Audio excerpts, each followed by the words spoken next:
Timecop.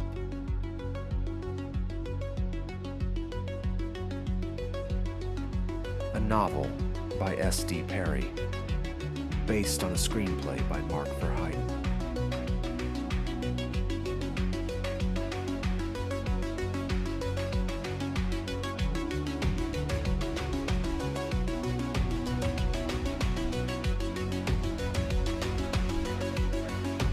Story by Mike Richardson and Mark Verheiden. This is a Pliskin audiobook presentation.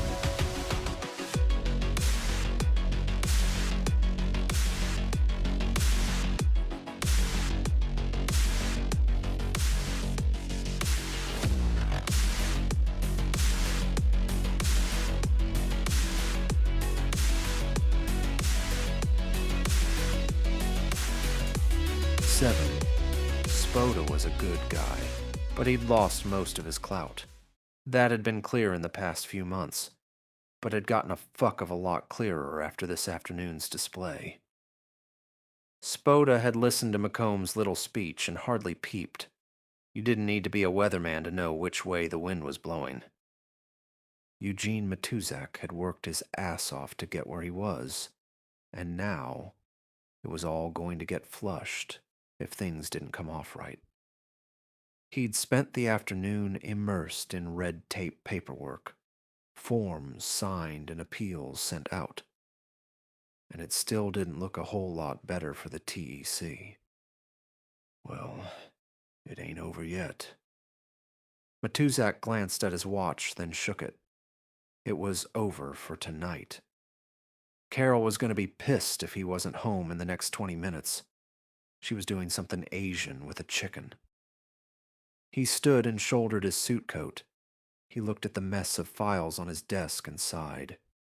Fucking computer age, my ass. It'll have to wait till tomorrow. He walked out of his office and into the squad room, wincing at the full-on dark outside the windows. How had it gotten so late? Timmons was at her desk, glaring at her keyboard. Matuzak had assigned her another case, and she wasn't happy about it. Max Walker was the only other cop in the room. He sat upright in his wooden chair, back to Matuzak, stare glued to his computer screen. The face and stats of Senator McComb were visible from where Matuzak stood. Matuzak stepped closer. Walker's hands weren't anywhere near the controls. He studied McComb as if he were some kind of a test, as if he had to know every pore, or he'd fail. Next to the computer was the cheap snapshot of Melissa Walker, taken on the day she had died. She had been a pretty girl. Walker had joined the TEC after a short leave of absence following his wife's death. He had walked into the office the day after the hospital released him, ready to work. Walker had been Matuzak's first choice when he'd gotten the TEC assignment. They had worked together before, and Walker was good.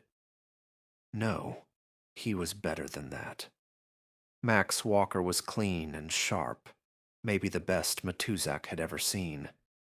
He was a man made for the uniform, and you never got over her, Max. It had been, 10 years. Melissa's death had made him harder, colder, and a great cop. All Walker seemed to have in his life was the job. He was an administrator's dream, but on a personal level, Matuzak wished Walker could find someone or something to fill the void that she had left in him. They weren't friends exactly, but they had worked together for a long time, and they were as close as Walker would allow. McComb's cheesy, sincere grin seemed to hover above the screen. Matuzak moved closer. Sure is a handsome devil, isn't he? Walker didn't even look back. He would have known someone else was in the room immediately. He seemed to have a sixth sense about that kind of stuff. Not my type, said Walker, his lilting accent cool as iron in a snowstorm. What do you know about him? Matuzak almost smiled. Capable of eating his young. No reaction from Walker. Matuzak frowned. He sure seemed interested in you this afternoon. Walker didn't miss a beat. Atwood named him. Had he heard that correctly? He glanced over at Timmons, but she didn't look up. You're shitting me. Walker's voice was certain. He's the one who sent him back. Matuzek was surprised and confused. It wasn't like Walker to fuck around about, well, anything. But this was Aaron McComb, for Christ's sake. So why didn't Atwood testify? Walker didn't move. He said that McComb would go after his family. Walker looked back at Matuzak, finally, unreadable. He said McComb has half the agency in his pocket. I believe him. Matuzak studied Walker's lined and scarred face. No joke. He doesn't have me, he said. Walker didn't say a word. Matuzak kept his voice down so Timmons wouldn't hear, but it wasn't easy. Did Walker really think that a prick like McComb could get to him? I said, he doesn't have me. Walker turned back to the screen. Yeah, well, fuck you too, said Matuzak, and readjusted his coat. There was enough shit on his plate already. He didn't need fucking Max Walker to add to it. He started to walk out. Walker broke his silence. He's gonna shut us down, Matt. Then no one can stop him from going back. He paused and looked at the picture of Melissa. Atwood didn't lie. Walker believed that he was clean, at least. Matuzak turned and settled slowly into a chair next to Max's desk. Walker seemed oblivious. This one's mine, he said, straight into McComb's smiling image. Matuzak felt a twinge of worry at the set of Walker's jaw. Not unless I say it is, he said, his voice mild. That got Walker's attention. He turned and glared. The son of a bitch is a presidential candidate, Walker. You haul him in front of that committee, and you'd better have enough evidence to plug up the fucking Potomac. Something seemed to go out of the harshness in Walker's glare. You believe me. Matuzak nodded thoughtfully. I always believe you, Max. But you're not always right. Walker didn't say anything, but his gaze flickered to the picture of Melissa again.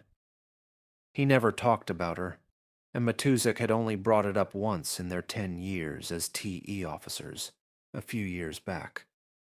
Walker hadn't been ready. Not then.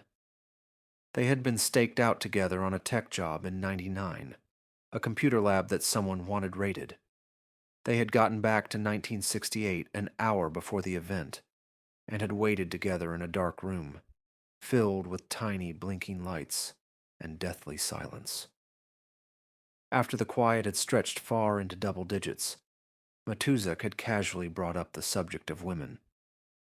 So, you seeing anybody new? No response. He looked over to see the dark shape that was Walker, leaned against a console, unholster his weapon, and check it. Matuzak waited, searched the silence for the beginning of a conversation, but there was nothing.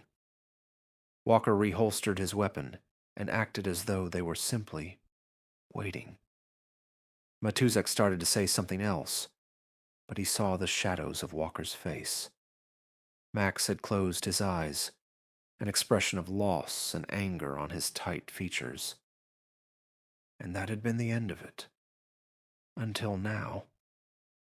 Matuzak took a deep breath. Turn that machine off and come to the house for dinner.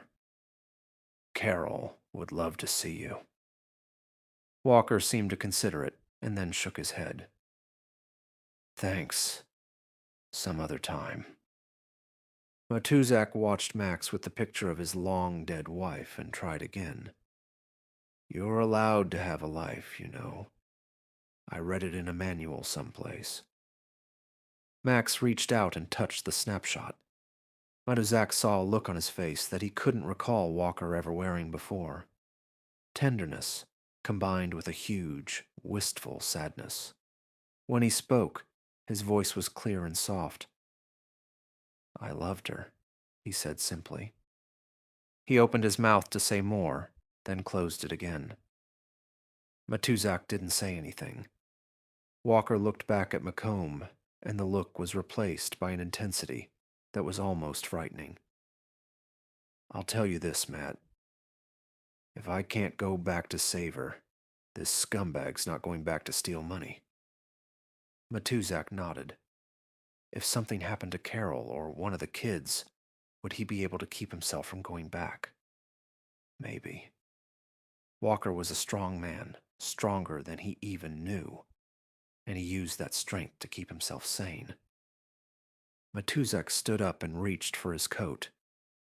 "Go home," he said. "If you won't come to mine, go to yours." Walker was already attached to the screen again. Matuzak walked to the door and then looked back at the younger man, hunched over what his life was. A fading picture and the job. Important work that needed doing. But it wasn't enough, not even for Walker. And there wasn't anything that Matuzak could do to help him jump the gap of all that emptiness. "By the way," he said, and Walker looked over at him. "When I said, 'Macomb hasn't bought me,' you were supposed to say, 'I know that.'" Max smiled, a thin one. "I know that." He went back to the screen. Matuzak smiled at him, nodded to Timmons, and walked out. When he got home, he was going to give Carol a kiss and thank God that he wasn't in Walker's shoes. 8. Walker slid behind the wheel of the squad car and reclined wearily against the headrest. It was late. He tossed the files he carried onto the passenger seat. Old cases, new ones, more things to fill his time. "Home," he said, and closed his eyes as the computer flickered to life and took control of the vehicle. After a few seconds for Vox and Pix verification, the screen set into the dash centered a blinking light, and the car pulled into traffic. Technology was wonderful when it worked. Walker never quite trusted the computer, was sure it was going to plow him into a bus at speed someday. But fuck it. If it did, what did it really matter? He was living on borrowed time anyway. If he had any guts, he'd have eaten his gun a long time ago. Only one thing kept him from doing that. Melissa's killers were still out there. He couldn't check out until they were smoking ruins. He glanced at the screen and then closed his eyes again. Yeah, home. An empty apartment, an empty bed. The police scanner crackled to life. A low, pleasant female voice called out a B and E somewhere in the West Hills, and one of the night shifters pulled it. Walker was unreasonably irritated by the noise and snapped it off. He had done enough for the day. Lyle, then Macomb. That was enough, but there was always more. He patted his coat pocket to make sure that he had brought it with him. If he had forgotten, he would have gone back for it. For her. He had a copy of it in a safe deposit box, in case anything ever happened to the picture. Walker turned on the radio, desperate to stop the thoughts before they started in earnest. And that was the timeless sound of Body Count and their golden oldie hit from '92. Cop Killer. Brings back memories, don't it? Great. Walker reached over to turn the radio off as the DJ rambled on. And now, a request for a song first, recorded way back in the '70s, probably before most of you were born, asking that age-old question. Does anybody really know what time it is? Walker hesitated, then settled back into his seat as the old Chicago song started to play. It made him feel even more exhausted somehow, but he'd always liked the tune. He watched the passing lights of D.C. as the auto guide navigated him to the apartment. Melissa had always liked the old, quiet stuff. Beatles, Simon and Garfunkel, that Tapestry album. A smile touched the corner of his mouth. Once, on his birthday, she had sang an a cappella version of a Jimi Hendrix song over his cake. He liked Hendrix a lot, and the fact that she had been the tiniest bit tone deaf had added to the charm. Christ, she must have listened to that song 20 times while he was at work, just to get the words down. The squad car pulled into the heavily barred apartment complex he called home, and slipped into the underground garage. He ignored the flaking paint and the rusted chains, as he always did. It was a place to sleep and keep his stuff, nothing more. And the one thing he could say for it was that the neighbors kept to themselves, which was how he wanted it. The security gate squealed to a close behind him. Theoretically, it was safe to leave his car and walk through the garage. As if any bright 9-year-old kid with $1 worth of electronics couldn't rascal the system and get inside. Well, if somebody jumped out of the shadows, he was too tired to fight. He'd just shoot them and to hell with it. Walker picked up his files and trudged up to his apartment. He fumbled for his keycard and had to run it through the slot in his door 3 times before it beeped acceptance. He'd have to get a new card soon. The safety light and answering machine clicked on as he stepped into the room. The machine's robotic voice droned at him as he walked through the empty apartment toward his desk. The door latched shut behind him. Hello. You have no messages. None. Zip. 0. Yeah, fuck you too, he muttered, and dropped the files on the desk. He took off his jacket and gun and laid them across a chair. The photo fell out of his pocket and fluttered to land at his feet. Even Matuzak didn't know that he took it with him when he left the office. He picked it up and looked around his home. A couch, workout equipment, a tiny kitchen nook with a water dispenser, and a TV screen set into a panel on the wall.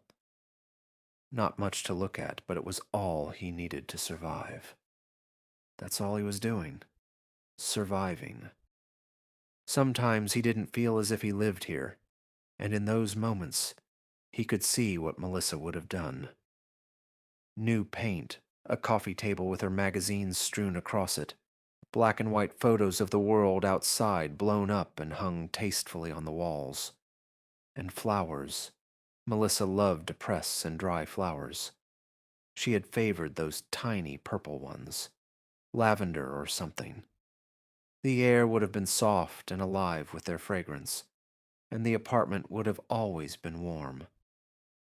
To do those things without her would make it worse, would turn it into hell. And he had already been there, the night she had been. Television, he said abruptly, and the TV panel swirled with gray static. He needed to see her, couldn't stop himself, even though it reminded him again of all he had lost. Play CD. The screen flickered, and there she was. He walked closer to her, not looking at the timestamp at the corner of the panel. He knew what it said, and he didn't want it to be there. June 15th, 1994, 6:20 p.m. She wore his leather workman's apron and grinned up at the camera from her place on a pale bed sheet in their backyard. There was a large box across her lap, with a picture of an assembled birdhouse on it, and the out. Of focused trees behind her sang with the late afternoon sounds of wind and birdsong. Her eyes twinkled at him, her soft hair pulled back, a smudge of dirt on one of her slender arms. She tilted the box upward slightly so the camera could read it. Easy to assemble home kit. It's going to look exactly like this when I'm finished, she said, and Walker reached out to touch the cool glass screen. Another voice, a voice he hardly recognized as his own, spoke into the microphone. Melissa's image trembled a little. "If it does, I'll move in." A much younger Max Walker, love and hope in that sound. Not him. Not anymore. Melissa dumped the contents of the box across the sheet and unfolded the easy-to-assemble instructions. A piece of paper roughly the size of a tablecloth. She started rummaging through the bits of wood with a gentle sigh. Walker stepped back from the TVs and stripped off his shirt. He threw it across the couch and then sat down next to it, his mind half numbed. He scooped up a 40-pound dumbbell and started to curl it. He hadn't stretched, and the weight was a strain on cold muscles, but he didn't care. Melissa ignored the directions for a moment and tried vainly to fit two of the wooden panels together. Walker started to feel the pull of the weight and switched arms. Curl. Curl. Veins stood out on his bicep. The younger Walker spoke again, off-screen. "You sure you don't want me to help?" Melissa studied the instructions. "You can buy the birdseed," she said. "Let's see. Separate the parts into groups determined by structural function." She looked up at the camera, out at a much older Max Walker, who pumped iron without really feeling anything but pain. Her face was set in lines of mock frustration and determination. "What do you see, Liz?" Her husband spoke with a grin from behind the camera. "I think I'll have to buy more videotape." Melissa shrugged dismissively. "I didn't say I'd do it in record time." She looked back at the directions and read on. "Birds are starting to circle," said the young Max. "Looks like vultures."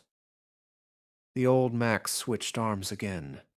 Sweat trickled down the back of his neck, but he didn't blink. "Well, you have to be in the right mood for this," she said, and looked up again. This time a slight, seductive smile was spread across her face. She crooked one finger toward the camera, beckoning. "You were in the right mood a second ago," said Max. Her smile widened, and she dropped the instructions. "I think I should start with something easier to put together. Curl. Curl. Breathe. Breathe." The scene spun out of focus as the video camera was set down, still running, and Max Walker stepped onto the screen, the crazy angle somehow showing it all. No cruel scar twisted down his face, no tightness pulled at his features. He was young and in love, and then embracing her, laughing. They fell backward together onto the sheet, and now he could only see their legs, intertwined. Their voices were clear. "Shouldn't you lay out all the parts first?" Melissa giggled. "I want to try from memory.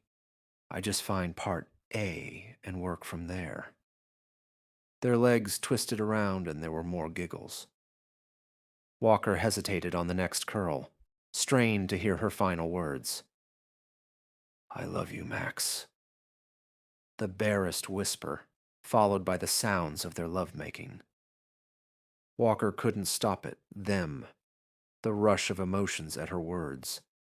The dumbbell slipped from his sweaty fingers and thumped to the floor. He had seen the tape so many times that he had it memorized, and still, her sweet love for him ripped at his heart. Without the job, he might have given up a long time before. The only things that kept him going were that the fuckers who had murdered that lovely woman had never been caught, and the knowledge that somewhere, sometime, she was still alive, still trying to get that birdhouse together, still pressing her flowers. The job kept him sane because it reminded him every day that she was still out there. God, if only he could go back. go back and change things. And the devil sang to him as he had so many times before. You can. No. It went against everything he stood for, all that he had worked for. Melissa had died from a brutal incident that he couldn't change, not for himself. It would be wrong, and it might be a disaster. He couldn't be that selfish to risk the future of the entire world for her, not even as much as he wanted to do it. There was no choice. He would give up the world for her, but she wouldn't live at such a cost. He stood and walked to the bathroom to take a shower, wash the sweat off his body. The tape ran out and fuzzy static filled the dark apartment, guided him across the room. He called out, and the screen switched to headline news. But it's not. Sources close to the Macomb camp indicate that the senator is out of money and may be forced to withdraw from the presidential race. Here's John Ashley from the Capitol with more. John. Walker was too tired to care. The love of his life was dead, and all he could do was keep her ghost alive with video images and old pictures. She would always be young, beautiful, full of spirit, and a pale echo of reality. Once again, as so many times before, he wanted to scream. And in the background, the devil sang his seductive song again, grinning into Walker's pain.